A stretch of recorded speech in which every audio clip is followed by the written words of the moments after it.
ভোটের রাজনীতিতে জোটের প্রচলন এদেশে বহুত প্রচলিত। বিশেষ করে নির্বাচনের আগে জোট ঘিরে ছোট দলগুলোর কদরও বাড়ে। এবার 60টি ছোট দল মিলে নতুন জোট করতে যাচ্ছে।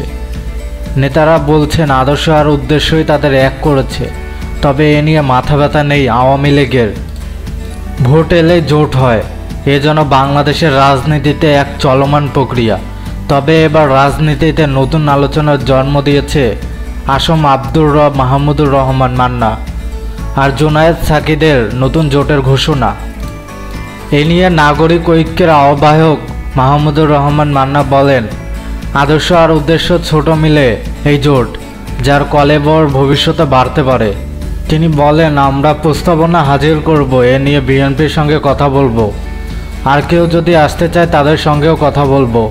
এটা যদি আরও বড়, আমরা বড় করব, আমরা দরজা বন্ধ করছি না।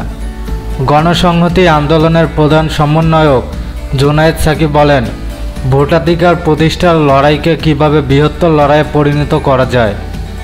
আমাদের এই সুনির্দিষ্ট কর্মসূচির ভিত্তিতে এই ঐক্যের মাত্রা, এই মাত্রা তো আসলে কর্মসূচির সঙ্গে যত মিলবে তত এটা আরও বৃহত্তর রূপে নিতে পারে।